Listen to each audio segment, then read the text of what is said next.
game da saving plan, akwai wasu da zaka ga suna complain, especially ka san sana'ar POS da suke yi, zaka ga yara ne suna da iyayen gida, wani ne ya kawo jari ya kama shago ya kawo ya basu saboda su dinga gudanar da kasuwancin, idan an samu wani abu a ringa rabawa.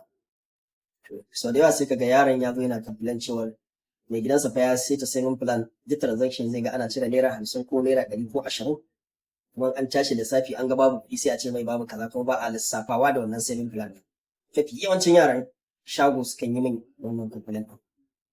To abin da nake so ku gane a nan shi ne, wato shi saving plan kafin ma ka saita shi ya kamata a ce sai ka gama experience yaya business ɗin naka yake tafiya, wasu irin kwastomomi ne da kai, wani irin charges kake musu. Misali, idan aka ce kana gurin da aka fi yawan yin manya-manyan transaction, wato kana da location kamar kusa da kasuwa, inda wani zai ce tura min miliyan 1, cire min 500,000, tura min 100,000, kaga wannan manyan transaction ne, wanda a transaction ɗaya sai ka caji 3,000, 2,000.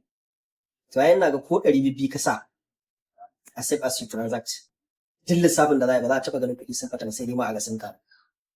So da kai a matsayinka na yaron shago, in dai ka san kuna irin wannan transaction din, dan an sa save as you transact na naira 100, kan ma ka lissafa shi a cewar wai in kuɗi sun fata ka ce a yi lissafi da shi. Saboda me? Saboda a transaction ɗaya za ku yi charges ɗin da za ku cover ɗin wannan naira 100 da ake save, ko naira 50.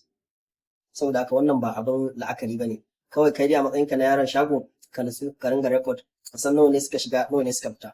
Kuma a duk lokacin da ka tashi daga transaction ka duba history, kuma kamata ya ce idan kana yaron shago to gaskiya app yana hannunka. Dan wallahi an sha samun irin wannan cases din.